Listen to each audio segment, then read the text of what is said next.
Buying a home? Don't panic. Just listen to the rest of this podcast.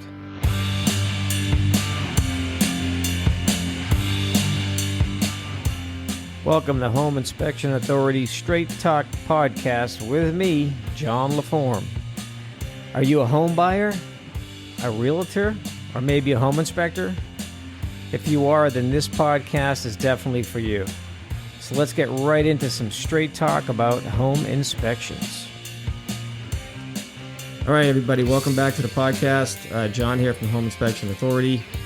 Today, we are back with none other than Bud Hayes. Bud Hayes is back. I had to give him the applause because our studio audience out there is growing. Yeah. So we're getting a lot of viewers and a lot of listeners out there. So, Bud, how are you? How you been? Pretty good. It's been interesting times the last couple of years. It has. Since the last time we did the Section 1, it's been a few months. It's been a few months since we've done that. November we did it. We were trying to get it done in December, and now it's already February. Yeah, it is. It's like whew, everything's flying right by already. It's been a slow start to the year for me as far as inspections go. It hasn't been slammed for me in January. Typically, it's a little busier for me, but this month here, it seems to be picking back up. Yeah, traditionally, I always take vacation over Christmas and New Year's because that's always slow. Yeah. So I might as well just get out of town and enjoy the family, go visit. Last couple of years have been very little commercial inspections for office buildings. Oh, it slowed down? Yeah. Well, offices are closed, retail spaces and offices. Yeah. So there's so many vacancies there that, so as the economy starts picking up, then that's, but I'm going to be doing a third one. I've done a couple recently. I'm going to be doing a third one. I'm going to be flying up to Portland to inspect a building that they're purchasing up there. Really? So, yeah. Do you have a license up there? Do you need one? Well, I'm not doing, it's a commercial building, number one. Okay. And basically what I'm doing is as a consulting. So I'm going to go up there and look at it. And, sure.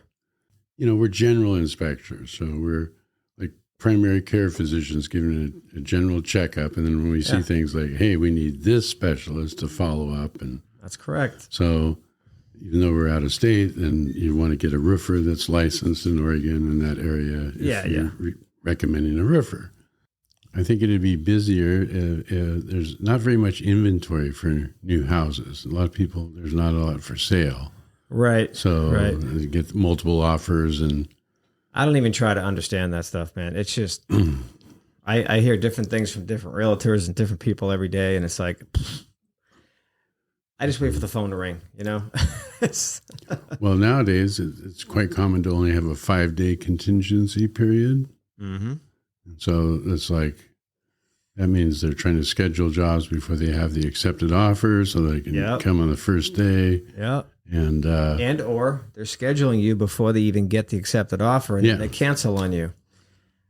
That happens too. Well, yeah, I have had a couple like that. But, I think we all have those. Yeah, we all have those. But they're usually up front with me. I'll hold this spot for you. Let me know if you get the offer and follow it up. All right. You know, if somebody else wants it at that time, I'll call them first to see.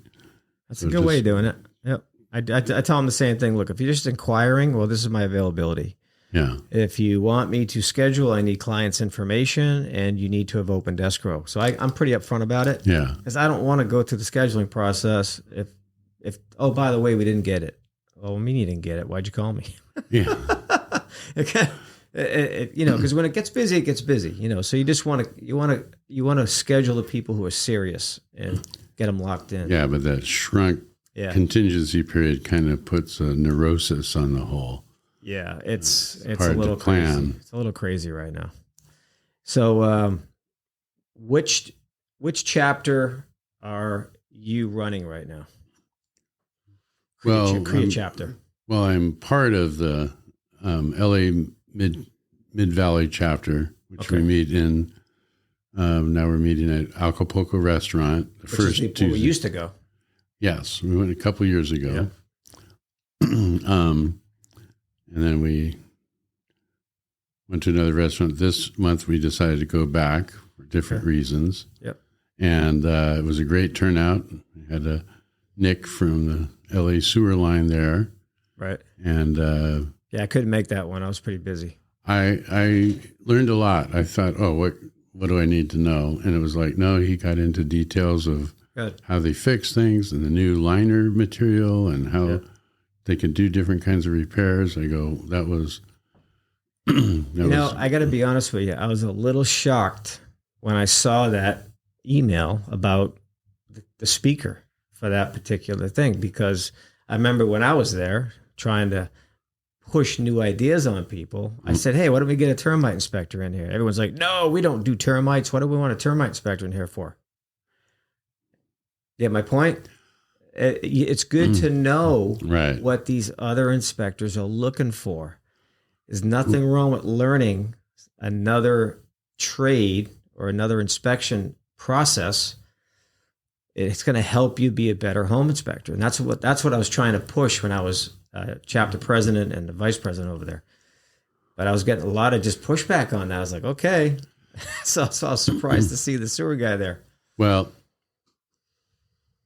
but I'm happy to see it. I'm happy to see it. Yeah, it's all volunteer group. And so all the people, the person that's like the education chair right now is Vicki Thomas. Yep. And she's actually doing a good job. So it's great for new inspectors to get involved in the chapter and do things like, either help with the emails or secretary duties or education is a great position because then you get to learn and talk to different specialists and get it set up. And I found when I've done that in the past, I've learned a lot from just contacting the guys and getting them set up. Yeah. Go over what you're going to talk about. Most speakers, we always try and keep it oriented towards, educating us, but talking to us about whatever component or system that they're dealing with that we can observe. So if a heating and air conditioning guy is going to talk, then he's going to give us little pointers of like what to look for. Right. Because, we don't dismantle it. We don't take the covers off and go inside and necessarily you can't look at the burners, but that's what he would do oftentimes. Any A coils and stuff like that. Right. Yeah. It's a great venue, especially for newer inspectors or even people, we encourage anyone to come in if they want to learn about it. And if they're thinking about wanting to become an inspector, sure, come to the meeting. That's one of the duties I do there. I'm a certified trainer. So I always have an open door. If new inspectors, they have to get ride-alongs done and certain things signed off. Yep. So I'm always willing to try and help. Yep. What I want to do, and I was going to ask you about this, is I'd like to get some new inspectors who may be part of the chapter who are fairly new and just have a talk with them. Hey, what is it that you're like worried about, or what are your concerns, or what don't you understand? I'd love to have a new guy sitting here with me just to go over it so I can help out, and just kind of give them that kind of information and kind of lead them in the right path, or him or her. So if you could think of anybody when we're done, let me know, and we'll get him in here. Yeah, get him on the podcast. So you want to get into this CREIA thing?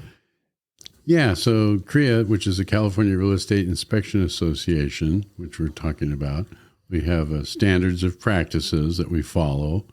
One of the things in our chapter for educational purposes is we're supposed to review these with the whole group once a year. Right. So, I don't know how many times I've gone through it. I still go through it. And I still go, oh, yeah, I forgot about this part. Or, oh, now I can see where this is more relevant. That's why we're recording it, bud. Yeah. So we can just do it one last time and just make them watch the video. So as I get older, I can watch it and go, oh, yeah, I remember I knew that.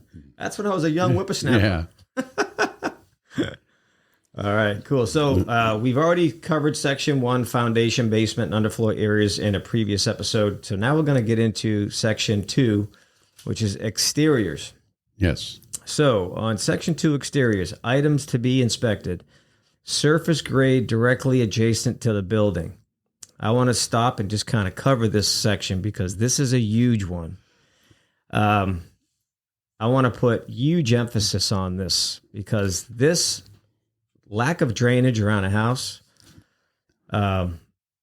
is something to make sure you report on, whether it's there or not there. I've heard stories from some lawyer I know that you know about inspectors ignoring whether there's drainage or not on a property. Ooh. And that turning into a bigger issue later on down the road. And I personally, within the past 2 weeks, inspected a house again that I had previously inspected like 2 or 3 weeks earlier. The crawl space was completely saturated with water. I mean, there was standing water in multiple areas, but it was like the perfect storm. The house had no rain gutters. Okay. It had a concrete patio area in the back of the house, and the crawl space access was basically like a big drain. Oh no! Because there was no curb around it. So any rainwater from the roof, hundreds of gallons at a time when it's raining heavy, right? Pouring right into that opening. Not to mention any of that rainwater that landed on the walkway in the patio was pouring right into it as well. So the whole patio was sloped wrong? It was sloped wrong, and it was like basically the access to the crawl space was a big drain, and all the water from that side of the house was just going right into it. I'm like, you got to be kidding me. It looks like it's been like this for years. I'm like, man, that's crazy. So then I go around the other side of the house. I do see one drain, a catch basin out there. And then on another area, I saw like one small drain. So I'm like, okay, well, did it just rain here? Why is there so much water under here? This looks like it's been going on for years, not just last week. Right. You know, you can tell the difference when you look. Okay, this just happened. This is a one-off. Or no, you look under there, you look at the drain pipe, you see dirt at the bottom of the drain pipe because that means the water rose that high. Right. And that dirt just stuck to the pipe. So I'm like, man, this is nasty. I said, I'm not getting under there because it's too wet. And I could see with my flashlight, I poked my head in and I could see electrical conduit all stretched out, wires sitting in the dirt. I'm like, I'm not going in there. No. And as soon as I say that, the plumbers show up and they jump right in. I'm like, hope I'm not calling an ambulance. So I didn't go in there. And I said, yeah, I'm not going in there. I was going to put my crawl bot in there, but there was so much mud, it would have got stuck. And then I would have had to go get it. So I just said, I'm not going to do that part today. Find out where this water's coming from, because I don't think it's a drainage issue only. I think there's something else going on here. So they waited 10 days, about 10 days or 2 weeks, right around 2 weeks. And they asked me to come back. And the sellers said that the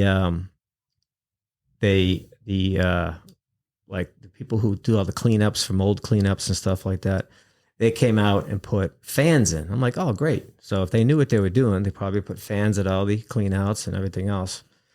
And I show up and I'm like, who put that fan there? The fans were outside the crawl space. They were blowing air into the crawl space. Oh. I'm like, who the hell did? I'm like, I look at my client and say, hey man, I don't know who's managing this problem, but they don't know what they're doing. He goes, really? I said, yeah, that's not how that goes. I mean, you got to get the fans in there, pushing the air out. You got to pull that moist air out. So I was able to get in. It was a lot drier in most areas, but it was still wet. It was a little damp. But some areas still had standing water. And I'm like, what the hell's going on here? So that it turns recently out, after there was heavy rains last month? No, there was heavy rains prior to my first visit there. Okay. But that still wasn't enough to soak all the way into the middle. You get it? It was like the middle, the whole crawl space was damp. It was really crazy. And I found out during my inspection, there was minimal ventilation.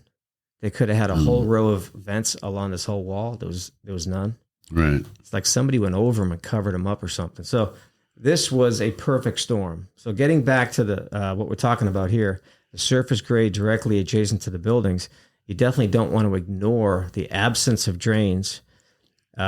And you want to write that up for sure. You don't want to ignore that, because I've heard too many stories about guys they never mentioned there was no drains and there's no rain gutters. That all leads to problems. Well, a situation like yours, whenever there's moisture underneath the house like that, that's enough moisture that just allows mold to grow. Yes. And, not only mold. And we did find that. I did find that as well. Mold, bacteria, fungus, it usually has a strong, musty smell to it. Yeah. And then you can, and all that a lot of times goes up into the house. You can smell it. You open up a closet, you go, wow, that smells funny. And that's the air coming up. But we just covered the foundation section, but just on this alone, most foundation problems are moisture related.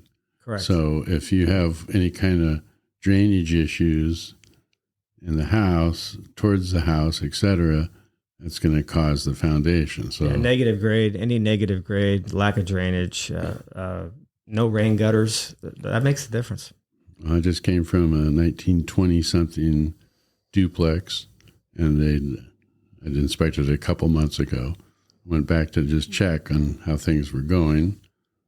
But the backyard sloped towards the house, and there's a big tree real close to the house. But the biggest problem with that tree is that it grew up so like all the water from the main drain wouldn't go down around the house. Now it just dams it up, and there's foundation issues there, and so I came back. They removed the tree, but there's this big pile of dirt, so it's still doing the same thing and looking like a dam. I go, we gotta clean all this out. But there was there were foundation issues. The house had settled like a few inches, and this is very slow.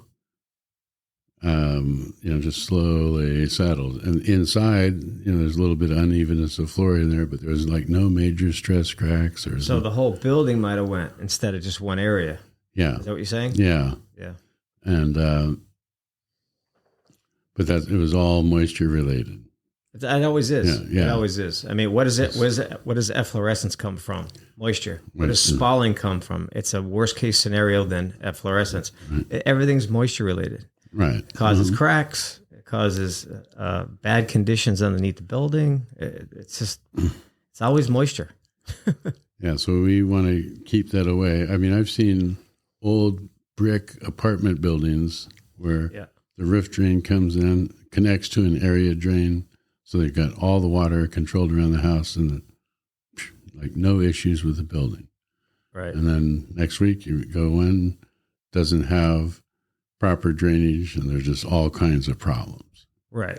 From the foundation. So I want to end this little section with this last note is, when you're inspecting the perimeter of the house, just if you're noticing there's no drains in one area and there's drains in other areas, keep that in the back of your head when you go under the house, because you may see evidence of moisture where those drains are not, and then you may not see it where there's actual drainage.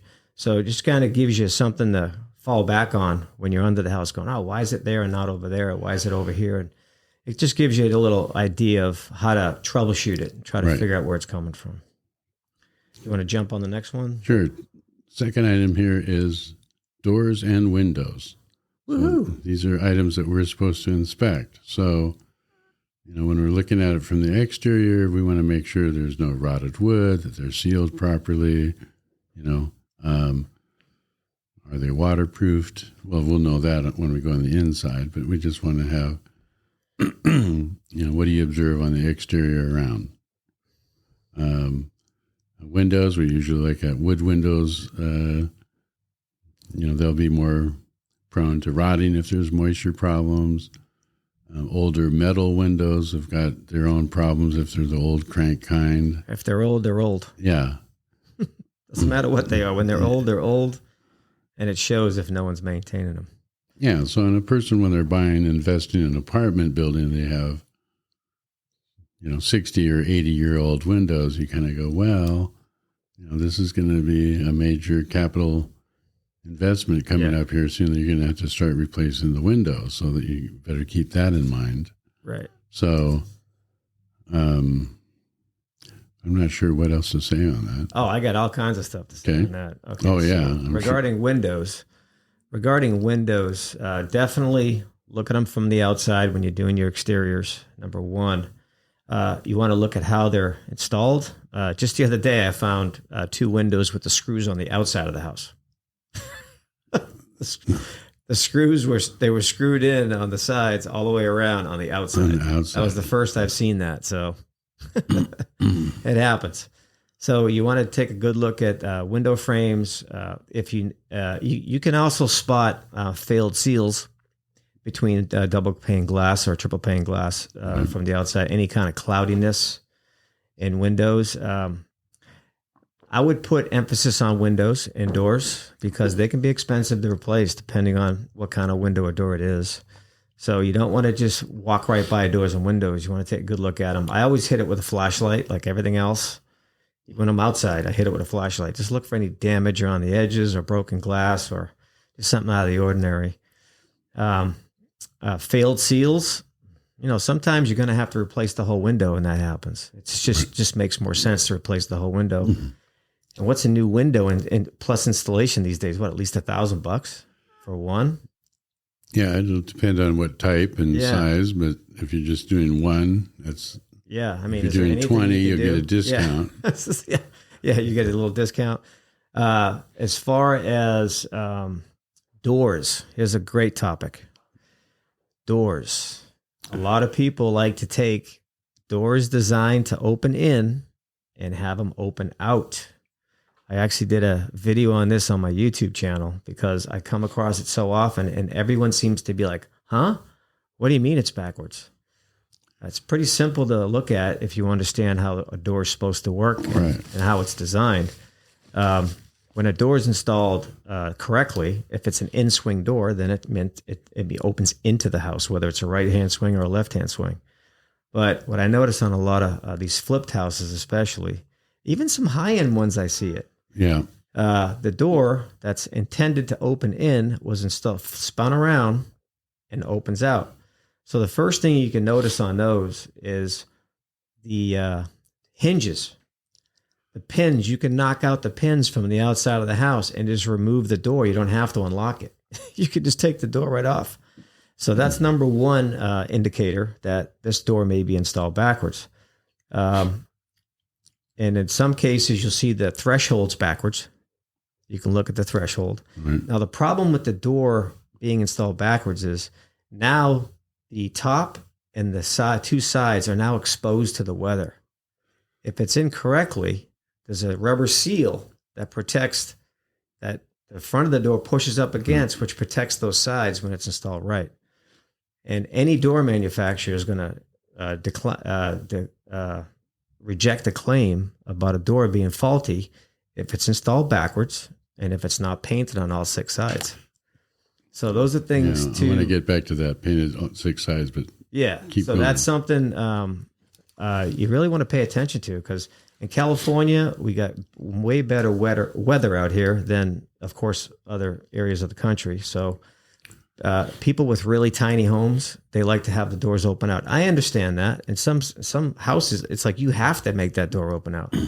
But there's doors that are designed to open out that seal differently, that keep the door protected.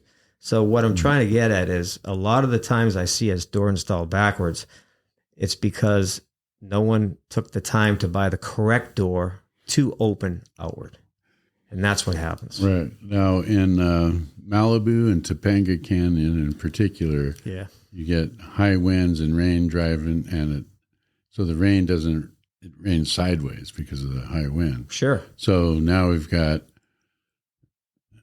it's more important on each door to be sealed properly. So the doors that swing inside, when you try and close them, they've automatically got, edges that are going to be, they're not really designed for spraying a hose on them all the time.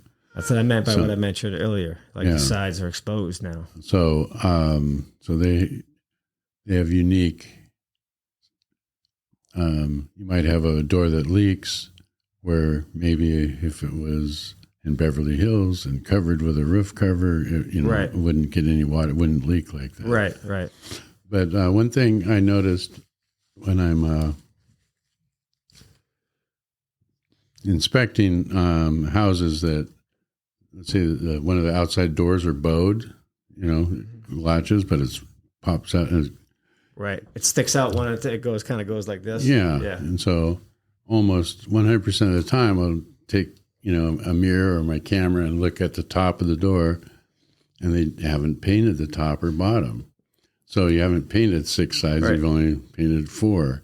And so wood is a peculiar thing, but if you have it not sealed on the top and bottom, it's going to allow moisture to come in and come out, a lot during the day, and it usually has a tendency to cup inward because moisture from the outside, just the way wood works. Wood windows. Wood windows are very problematic. I love wood windows because you can paint them, and they're just nicer, But you need to really maintain those, as on an older window that's wood.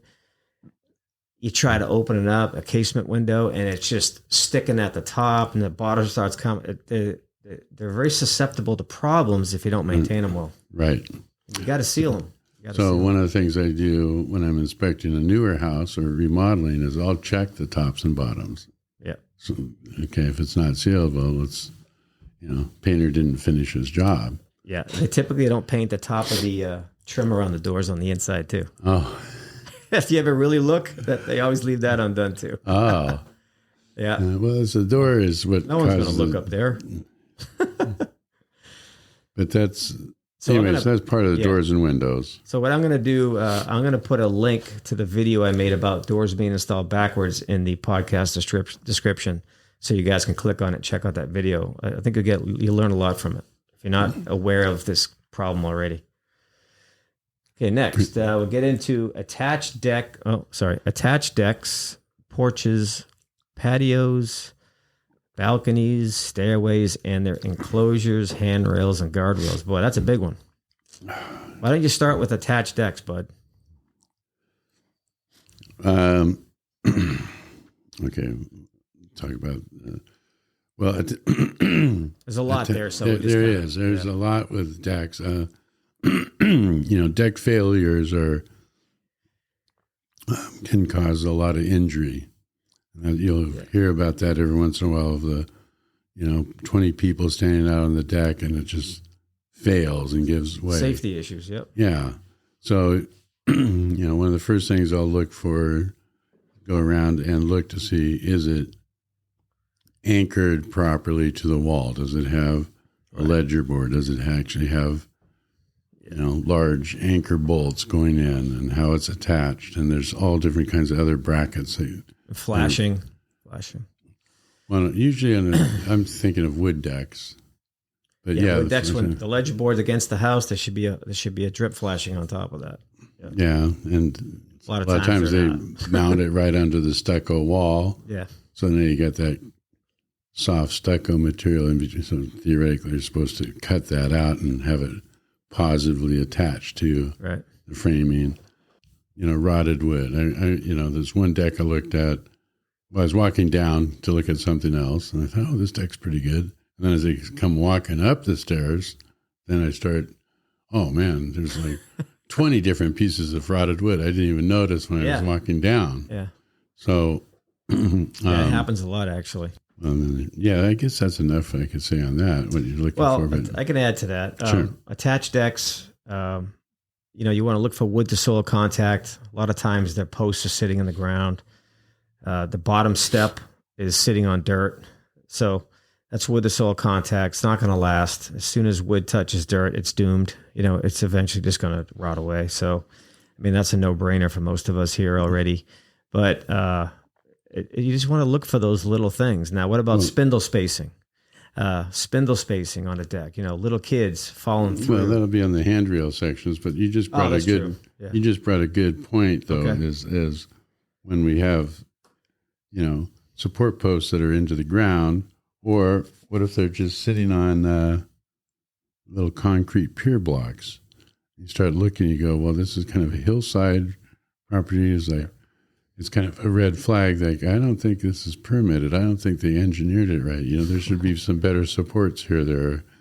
When it's sticking down into the ground, you kind of go, well, That wouldn't have been allowed by the inspector. There's all kinds of problems with decks. There's a lot of deck problems out there. Yeah. A lot.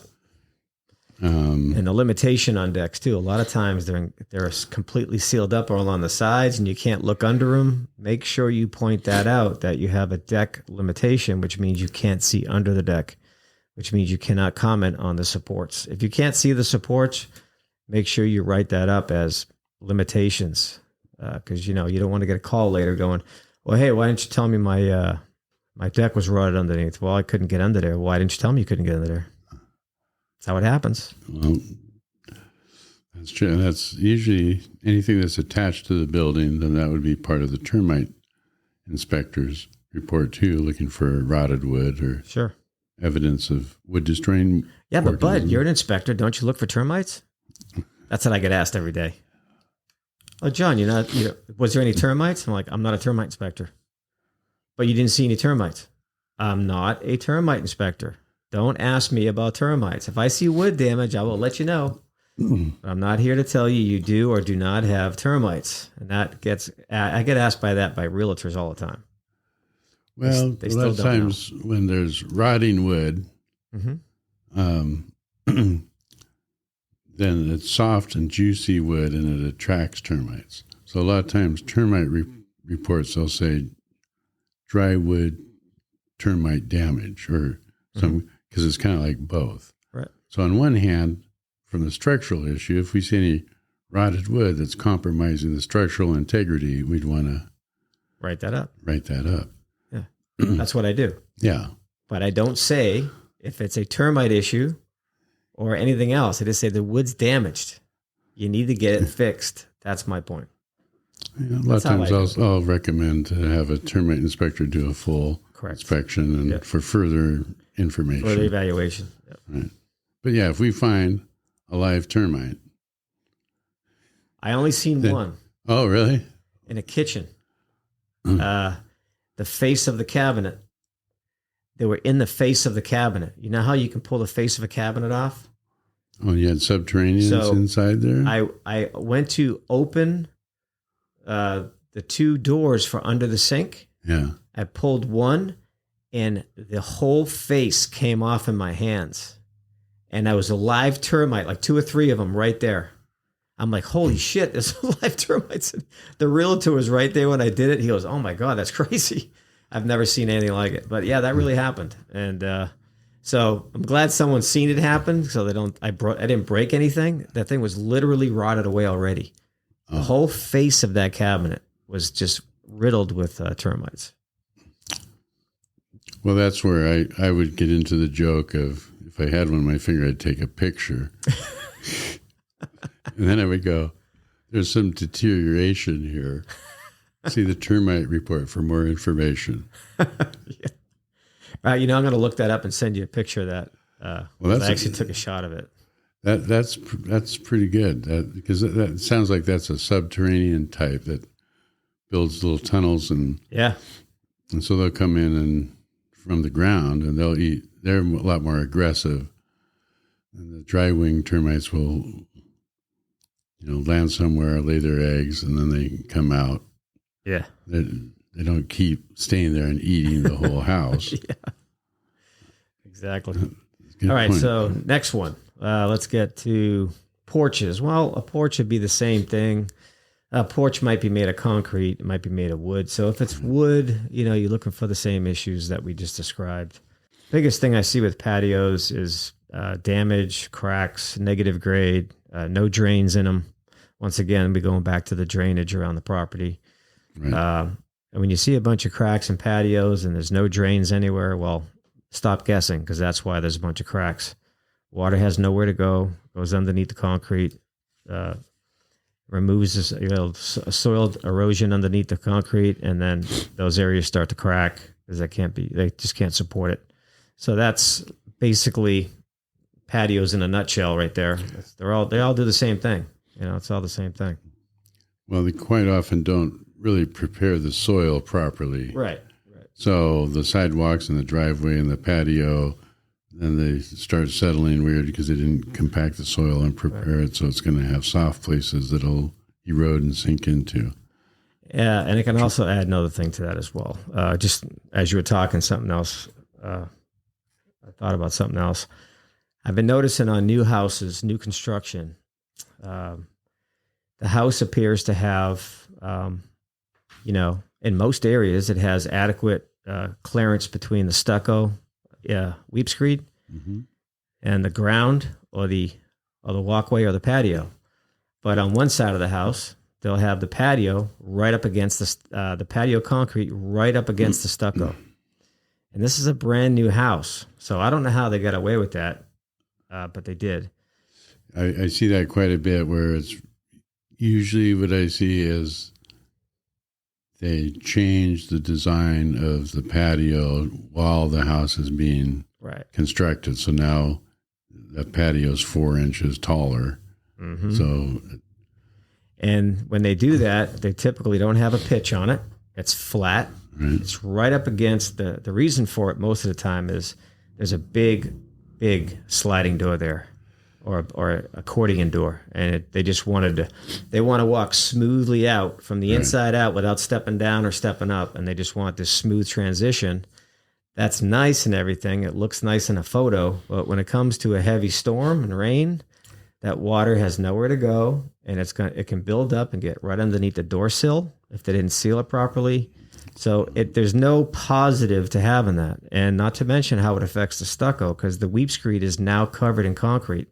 So that wall cannot get rid of any moisture that's in it, and that's the purpose of the weep screed. So if you see that, even if it's a brand new shiny house, you still got to write it up. And I hate having to tell people that. I'm like, yeah, everything looks good except for this. And they were like, yeah, we kind of questioned that too, several times, So, well, that's a good point. There was a guy that talked last year at our chapter meeting, maybe probably a year and a half ago.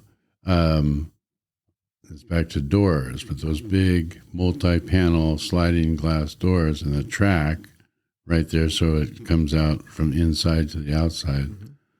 Mm-hmm. Those usually are not designed with any weep holes in it. So if any water that gets in there just is going to stay there, or if it's on the second floor, it's going to leak down into the walls.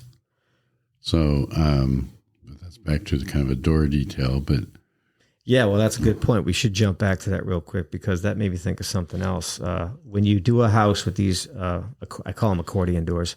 They're all bifold doors, whatever you want to call them. Make sure you test them. So in other words, if you show up at the house and the listing agent got there before everybody else and all the doors are open, so everybody can just enjoy that backyard, make sure you close that door. And make sure it closes easily with simple pulling on it like this.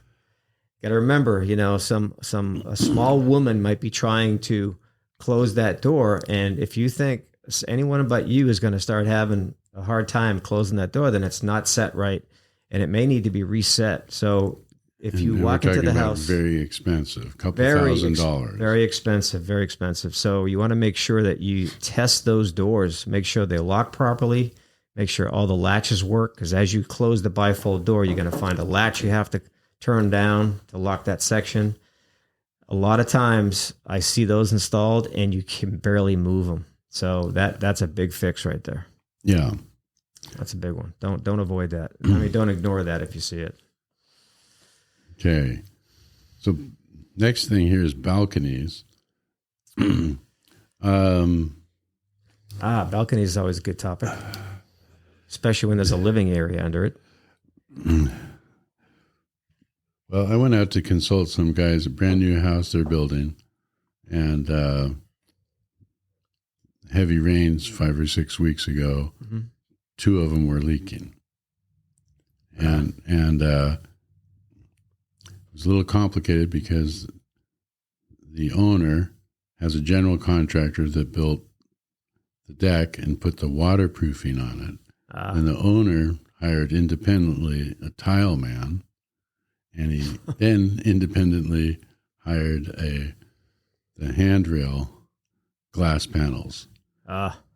So it starts leaking. Everyone's going, oh, tile guy must have done. Oh, the handrail guy must have done. Everyone's pointing fingers. Yeah. No.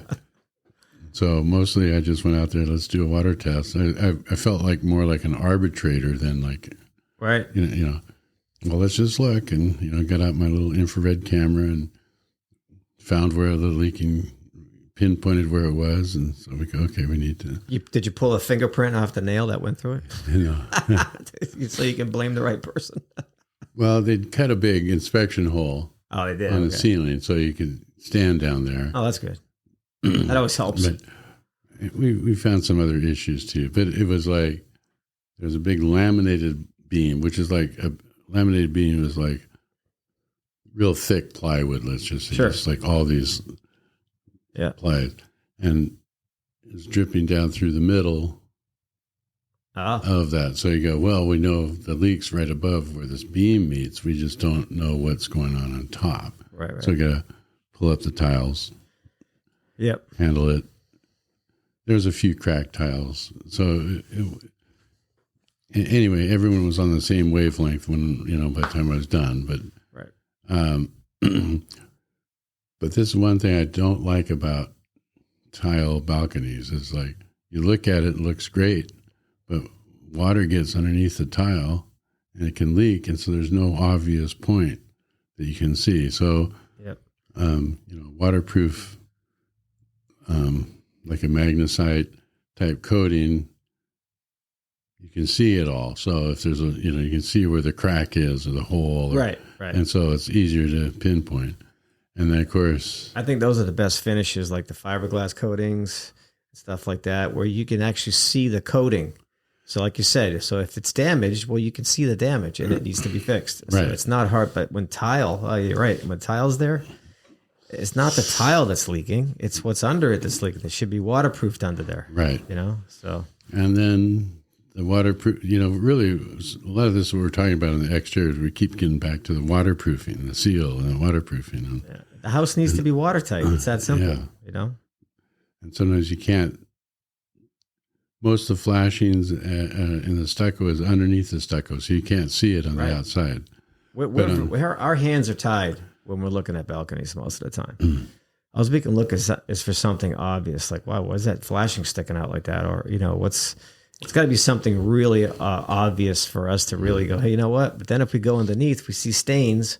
Well, that's an indication there's already a problem. Right. Yeah. And of course, where the deck meets the wall, then here's this, is there a little weep screed there? Is there a piece of metal flashing? Right. Is there, sometimes you just see the stucco and the deck come right up to it and you kind of go, is there a gap between the bottom threshold of the door and the deck? There should be something there. Right. So that means whatever the seal is inside where you can't see it. So I usually like to see the metal flashing joint along the edges so it's more reliable. And I think one of the most interesting things about balconies is I see this typically on expensive houses. The balcony's flat. There's no pitch. I see this all the time on these fancy homes. I'm like, oh, here we go again. It's another one. And typically a big fancy home has more than one balcony. It's probably 2 or 3, and they're all flat. And it's like, okay, well, where's the water going? Is there a drain on there? If there's no drain, it's got to be able to run off. So you got to make sure you take a look at that because that can easily be overlooked. It reminds me of the other story. Well, that one house I was just talking to you about, we did the water testing. Right. And on one deck, they didn't have any drain or catch system. The water just boiled over the edge. And probably damaged the stucco. Well, boiled down the edge. Yeah. And then there's an indent, came back to feet, and then there's a sliding glass door. And they had left the sliding glass door open. So the water was just pouring inside. Oh. I took pictures. I go, we got to change this metal design and redirect this water. Put some gutters around it or something. Yeah. Whatever it takes to control it. Yeah. So it's all about, the dynamics of water. Guys, water sucks. Water is the biggest problem with any house. It causes all kinds of problems. I mean, I can go on for days about water. Okay. Now, next. also on balconies, now there's also a new law coming into place with, this is mostly with commercial or 5 units or more. A balcony is considered an elevated element, is a legal term. Okay. So that means every few years you need to have that inspected. So, so that's a big thing with condominiums now. Are you talking about a city inspector?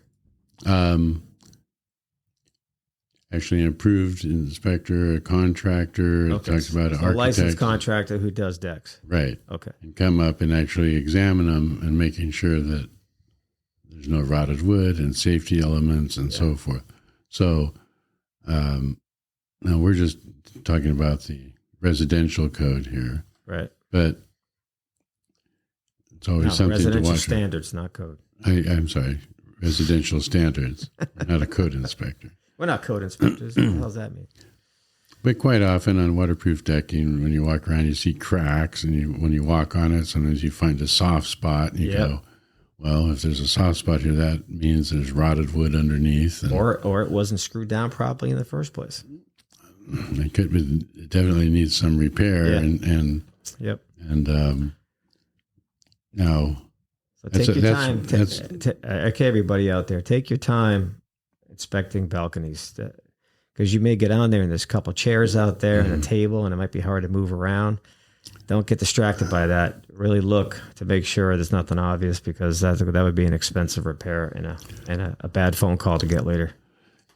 Yeah, now that is a major problem with condominiums, because the HOA and the property managers don't access your individual balcony to look at it. Right. But since it's on the exterior, it's a HOA responsibility. So when one deck is failing, there's quite often that might be 10 other ones, and those can be very expensive to repair. Absolutely. So man hours there. Stairways and their enclosures. Well, in the 30s, when they'd have the steps coming up to the house, they would have them any size they wanted.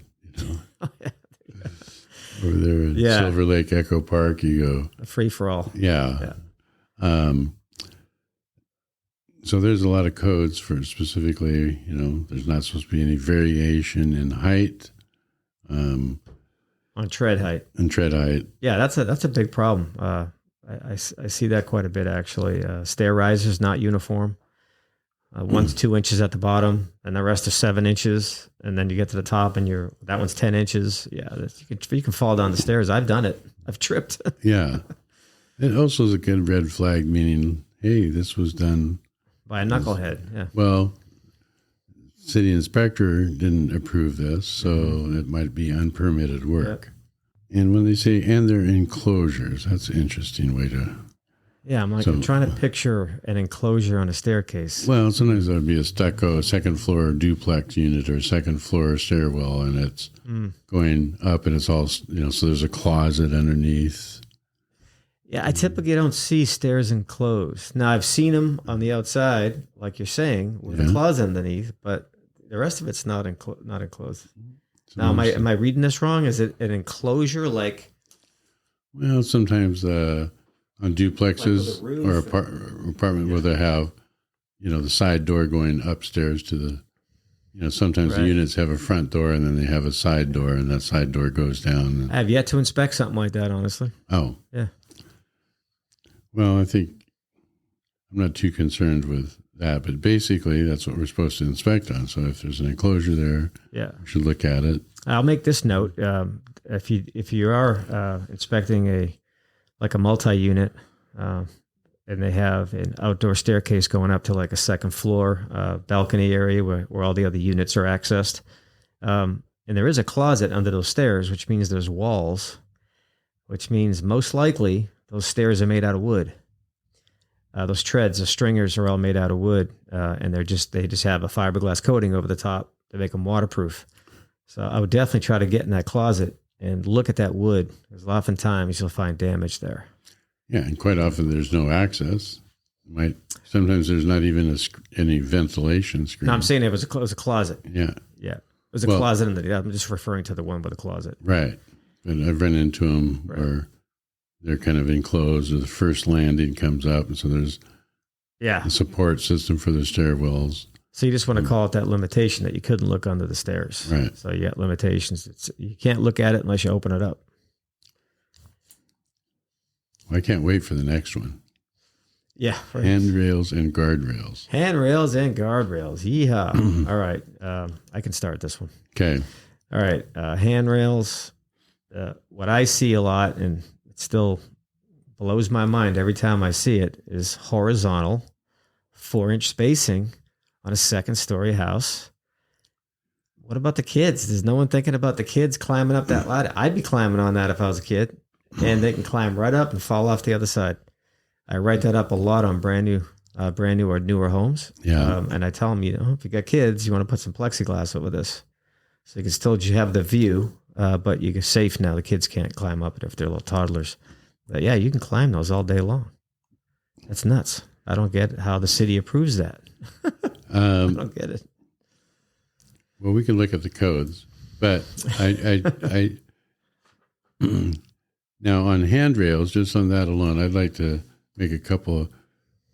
There's old codes. There's been, I think, the first Uniform Building Code was issued in 1926. Okay, so when you get into drawings of different kinds of handrails, they're always designed to have a thumb grip, and there's very specific, like how much, how maximum width, what's the curve, how deep does it have to be indented for the thumb to grab it, right? And so quite often they go, well, it's really contemporary. I just want to have this 1x4 or the 2x4 horizontally, and there's no thumb grip. So 2x6s too. Yeah. And so it's like, well, theoretically they have to, get in there with a router. I see that all the time. Yeah. And it's a design concept, but that's improper. And some staircases. Oh, go ahead. I don't want to cut you off. Oh, and then the other thing is handrails, just a normal handrail that mounts with a wall bracket on the wall.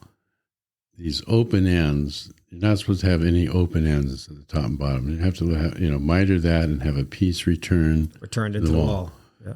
So if it's just open ended, it's just kind of like these sticks that are hanging loose that can catch clothing and so forth. Like purses and stuff. And, right. And you go flying because you get yanked backwards. So those are the most two common things I see with, safety violations for handrails. Right. Improper hand grip and not returning to the wall. Yeah. You know what else I see is staircases that are made out of wood and drywall, and they're capped with a piece of like 1x6 or something.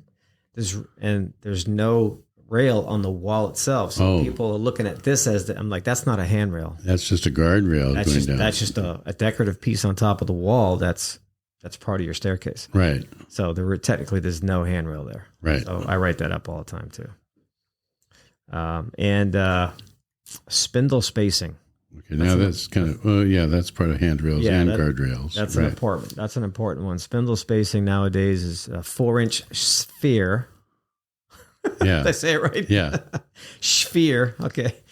I use my hand's about 4 inches, so I always go like this. Oh. So I have my pre-made hand, and I just bring it to work. So I just use that as a gauge. If there's too much room in there, I just kind of go like that. So if so how do you report if you're inspecting an old house and it's got a 5-inch gap instead of a 4-inch gap, or maybe a 6-inch gap? Well, the home's built to older standards, and you just kind of let them know. It's got the original hand guardrails, and nowadays this is considered a safety hazard for kids. So recommended upgrade. Right. That's how you report it. You don't have to alarm everybody and go, "Oh my God, the rails, the kids are going to get their head stuck or fall through." You don't have to do that. You just need to let them know, hey, look, this is an older home, hasn't been upgraded. You have older railings. I recommend you have a railing contractor come out and recommend, making this more safe. Yeah, because now guardrails are. A few years ago, they changed to 42 inches high. So it used to be 36 inches high, and I like it to be 42 because I'm over 6 feet. So 36 is still below my midpoint. Sure. And there have been instances of guys tripping, hitting it, and taller men. So I don't have that problem. Yeah. I'd whack my head on the railing before I fell over. But as you go into older buildings, and it used to be 32 or 30, and some apartments, you go like that looks like it's 28 inches high, and those are way too old. Now, don't forget. Now, what do you do with these? What do they call these old buildings that have been there forever? They're like a historic. Yeah, historic buildings. What do you tell them? They can't change anything, right? Is that how that works? It might. So in this house, you can die legally by falling over that railing that's too low. Right. But on this house next to it that was just built, that's illegal. That makes no sense. Well, now we're talking about codes, right? Yeah. So the code in 1925 or 26 is different than in 1990, which is different than 2005, which is now different than now. So at the time that it was built, it was code, but that doesn't mean it still could be a safety hazard. So now some insurance companies will actually come out and make, the owner of the property convert, raise those higher or do something or make them smaller widths so just, but usually people don't. All right. We good on that? Yeah. So the next one is for wall cladding and trim. Okay. That's a whole subject in itself. First thing I would bring up on that is siding the ground clearance, which is a very common problem with any older home that's just built where the stucco runs into the dirt, where the grading just comes right up to the stucco. So, if you're a new inspector, that's kind of confusing. Well, how do I write that up? Well, it's an older building. The stucco was installed to an older standard. So at the minimum, you want to let your customers know, make sure your grading is right. Make sure you don't have any negative grade going towards the house. Make sure it slopes away. If you're able to, add some drains. Add rain gutters just to keep that from getting any worse than it possibly can already. So, well, quite often an old stucco that doesn't have, it goes right down to the ground. It'll wick. Well, as moisture gets on the wall, it migrates to the bottom, and there's no place for it to escape. So it kind of deteriorates along the bottom. Yeah. So as long as it's down on the concrete footing section, then it's not necessarily going to be a problem. It's going to be cosmetic. But yeah, you always want to make sure the surface grading is going away from the building. Now, if there's wall cladding that's wood siding and it's down to the dirt, that's a whole different issue. And quite often, negative issue, yeah. And quite often I see that's caused because the landscaper has changed the planters, or they added more stuff, or over time things have built up, and now it's all the way up to the wood. And then once wood is in contact with wet soil, it will just start deteriorating. Because when they went to landscaping school, the teacher decided not to talk about what happens to wood when it touches dirt. Right. So you got to watch people you hire. They may be good at what their job is, but if they don't know what the other guy's job is and how those two don't mix, well, that's a recipe for disaster. Yeah. So yeah, and sprinkler heads right next to your house. Oh, well, that's not going to help your siding either. No. So is there anything else we want to talk about? Wall cladding and trim. Absolutely. Wall cladding and trim. What do we do when we're inspecting wall cladding and trim? Well, wall cladding is another word for siding. So wall siding, we'll call it for the layman out there. And, like we discussed, siding to ground clearance is an important thing to report. If it's lack of, you don't want to overlook that. And does the siding appear to be installed in a professional manner? Is the let's say, for example, we got wood siding, and you see a row here with the butt joints here, and then you see the one above it with the same butt joint, and you see the one above that with the same butt joint. That's wrong. That's not how you side a house. Right. Those butt joints are meant to be staggered. So that's the first indicator that Uncle Bob put this siding on. Right. So if you then take that information, store it in your head, and then you're walking around the building, you're probably going to notice a lot of other inconsistencies with the siding. So that's number one indicator. If you see butt joints lined up with each other, that's wrong. Even if you have T111 siding and you see all the seams on the same path going straight up, that's wrong too. Another thing with wood siding, it's really important to have drip edge flashing over windows and doors. A lot of times I see siding, I'm talking brand new houses, with no metal drip cap over the windows and the door trim. Understand, it's wood. That water's going to sit on that wood. And if that wood's not painted properly or caulked properly, that water can get behind those areas. So when you build it, when you're siding a house, you start from the bottom and work your way up. As you're coming up to the top of that window, that flashing goes on first up against the Tyvek paper, and then your siding comes around, sits on top of it, and the next row goes up. So all the water continues to flow down. So those are things I see a lot, and I do point that out on a brand new house with no metal drip cap. And if it's got a big eave, like a really long eave, and the window's right above it here, I won't call it out because that's protected. Okay. But if it's a real open-faced wall on a first floor, I would definitely look for it there and make sure it's there. And a lot of times it's missing. So back to T111, which is like a plywood. That's a fancy plywood, and it's got the grooves in it, so it looks like wood siding. Yeah, a lot of people use it on garages and stuff like that. Yeah. So if you see that type of siding, and there's a big wall, or like a 2-story wall, and then you see the two pieces butted together like this, and there's no flashing in the middle, that's wrong. That has to have flashing. Water's going to get right in there. And the biggest pointer I'll tell everybody is when you're looking at siding, if you see the caulking splitting, and you can see the butt joints separating, you got to call it out. They got to get that caulked up and sealed, especially if it's at fiberwood. I'm sorry, composite wood and stuff like that. You really got to make sure that stuff is watertight. Well, there was a bunch of brands back in the 80s that it turned out not to be waterproof, and they grew mushrooms and swelled out. Yeah, they swell because it's like a sponge. Yeah, it just absorbs water. So you really have to stay on top of those. You must inspect really a lot nicer houses than I do. I'm just kidding.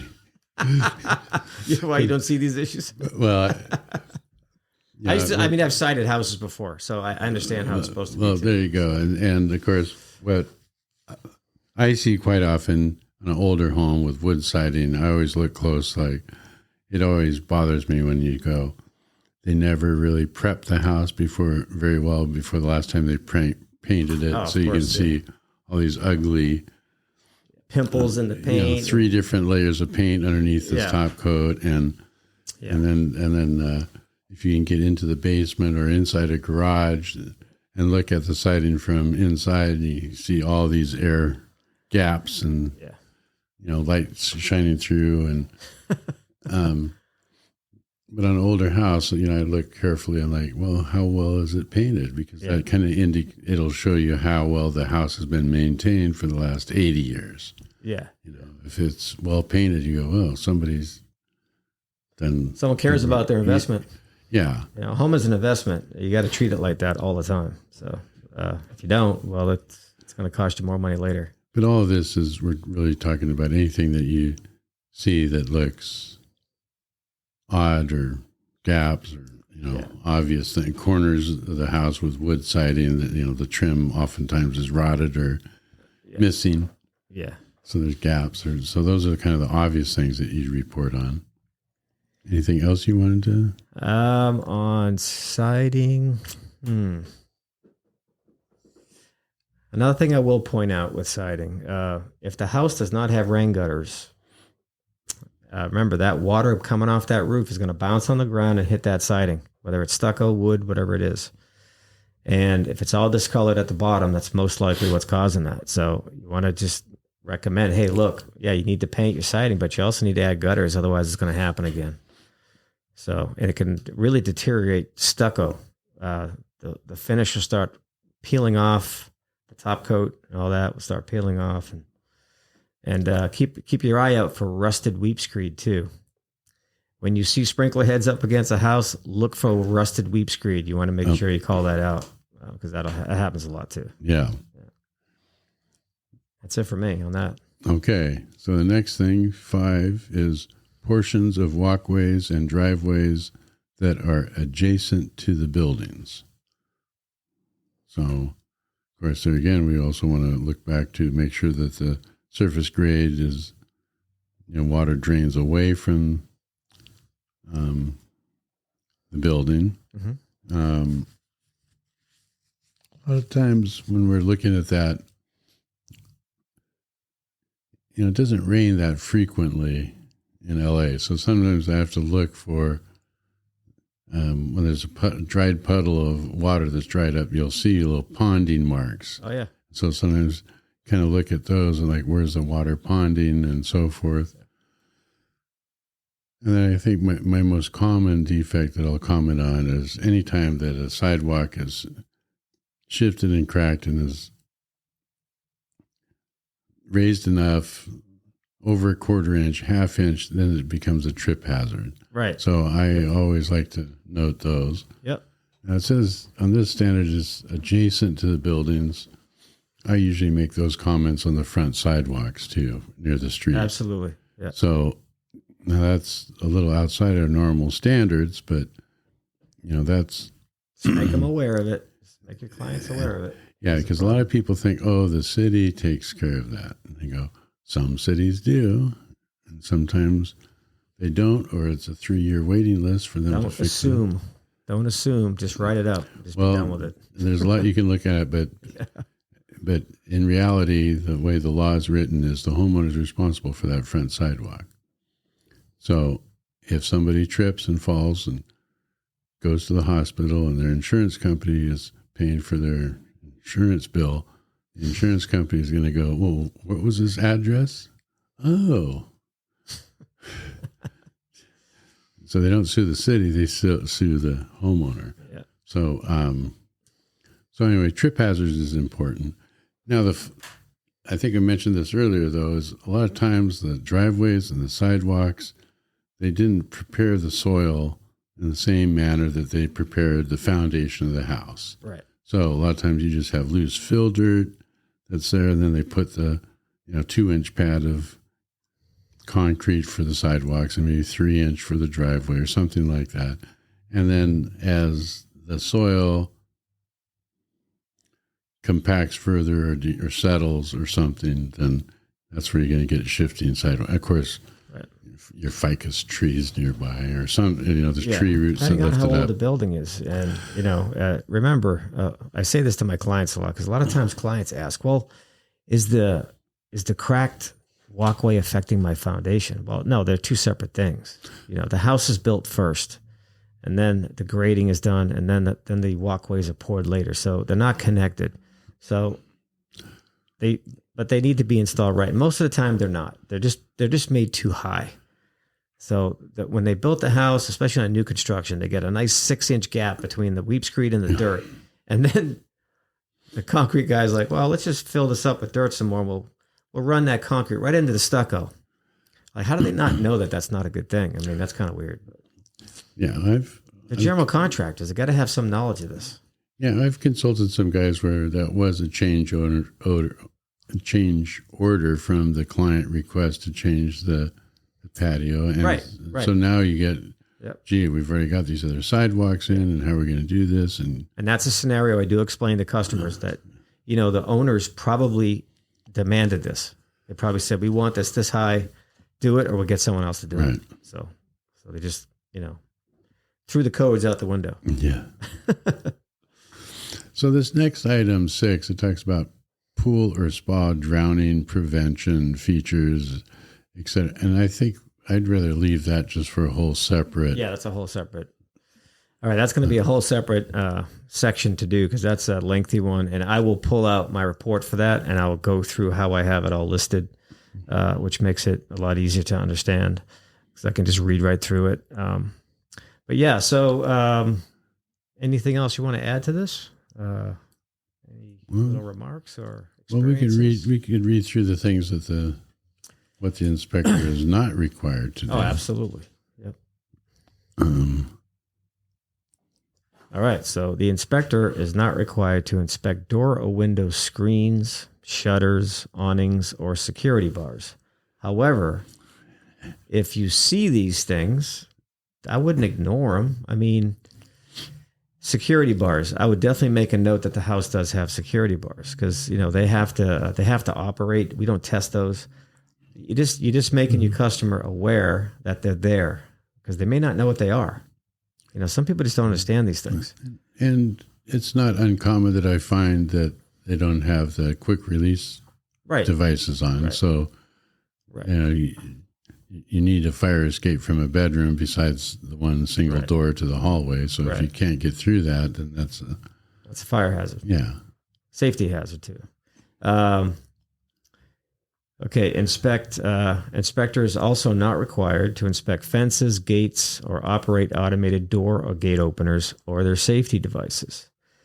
So electric driveway gates, we show you, if someone's got the remote, you can always push the button, see if it opens. Right. But we're still not going to inspect the motor and the chain and all that. We just don't inspect those. So I always write that up that I don't inspect those.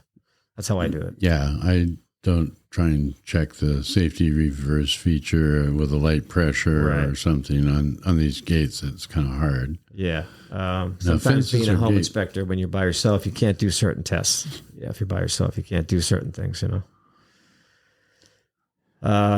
Fences and gates. Let's talk about that for a second. So I report on fences and gates when they're falling down. So that's a safety issue. So our number one thing as a home inspector is to report safety issues. So if I see a cinder block wall and it's leaning like this, and there's a piece of wood holding it up, I make a note of that because that could fall on somebody. But in general, I don't comment on fences unless they're really damaged. Because a lot of times, California, we have all these concrete block fencing separating properties, and they all crack because the footing is just too thin. And watering the lawn and rainwater, it just makes it all just fall apart over time, and they just don't hold together. So they're always cracking and falling apart. Well, I will. I know. I've got a little disclaimer in there. It's typically, beyond a general inspection to evaluate the fencing, or especially big properties where you go, I don't feel like walking. 4 miles. Yeah. Around this property, I'll just go, don't see it. But on the other hand, just for the courtesy for my buyer, so many people have pets. Yeah. I'll try and look at them and just think, well, if I have a small dog, are there holes in the fences, or how's this, so the gate that doesn't lock, or some things like that, I'll make mention of it. But it's really beyond a normal or standards. Right. Okay, we took care of that. Inspector is also not required to use a ladder to inspect systems or components. So we always use ladders, so not quite sure why that's still in there, but it is. We're not going to get into number 4, which is determine if ASTM standards are met. We're going to cover that in the pool section next time. That's going to be its whole own section right there because that's a pretty lengthy one. And test or operate any drowning prevention. Once again, that's for pools. So that's about it for exteriors, section 2 of the CREIA standards. Had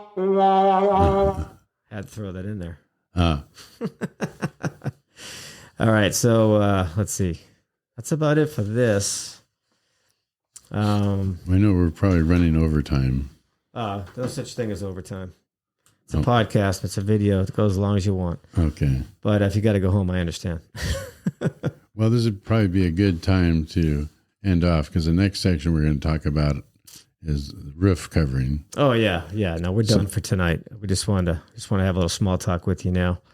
Anything regarding what exterior section? Any notes for other inspectors you might have, or any tips and tricks? A common saying that we say here is, observe and report. So what you observe, if it looks funny, then you could just say, hey, this looks funny. But you can put it in a professional way, like this does not look like a normal procedure. We should check and verify with an appropriate specialist to verify. Yeah, the second part of being a home inspector is learning how to write reports. Yeah. So report writing is something I'm eventually going to start talking about and discussing because it's very important. You don't just want to blanket everything. Oh yeah, the whole house looks like shit. You can't do that. You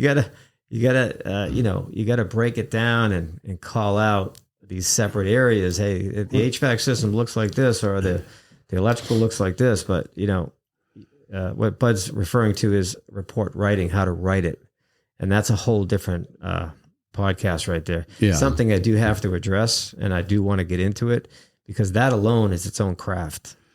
Some people write really bad reports. Some people write really good reports. And there's different philosophies on that. Yeah. And we could talk a lot about that.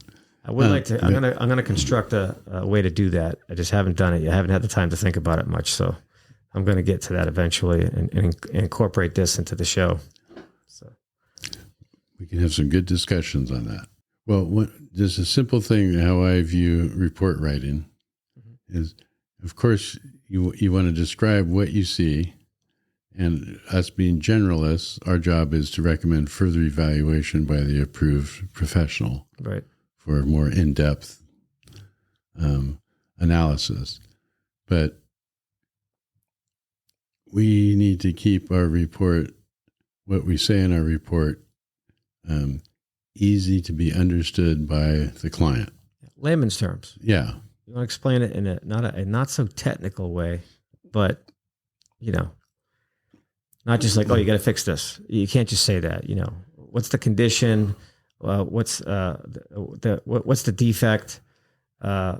This condition can cause this to happen. You want to let them know what can happen if they ignore it. In other words. So. Yeah, but if you get too wordy on it, then they're going to look at this important big paragraph, even if you got it in red, and they're not really going to understand it. Right. So that would be number one. But going back to your earlier question, what kind of tips that I would give for other inspectors is, we're talking about that one wood deck where I was going down the stairs, it looked pretty good. Yeah. And then I got underneath and I go, oh, and then as I go up the stairs, I start seeing rotted wood and, notice all these places. So one thing I try to do is when I walk around the house, I'll go back and walk around the house the other way. Or if I'm on the roof looking at it from one place, sometimes I'll walk across the roof and turn around and start looking. Same thing in an attic. The same thing in an attic. You can go one way in an attic, and then you turn around, and oh shit, I didn't see that on the way. Yeah. Got to get in the attic. Yeah. So you're changing your viewpoint of position to just be able to observe things differently. So, yeah. But I like the general concept of walking around the house both directions. And of course, sometimes the hardest thing is where you find something noticeably wrong.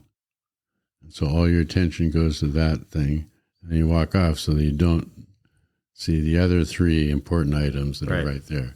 Sometimes there can be so many things wrong.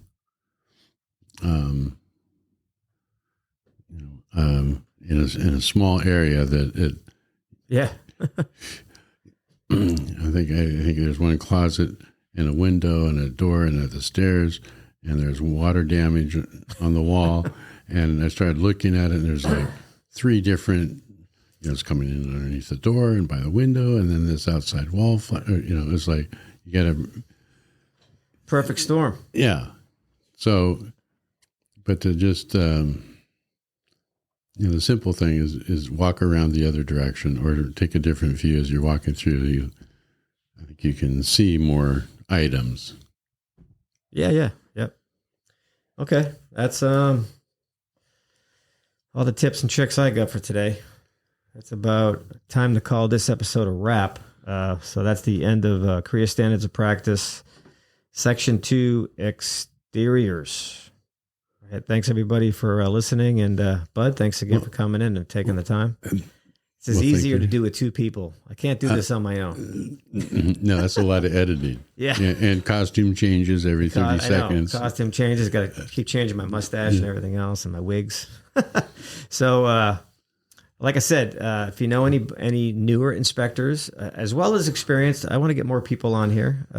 Maybe somebody out there has something they want to talk about. That's great. If anybody mentions something, just let me know, and I'll invite them on, and we can have a discussion about it.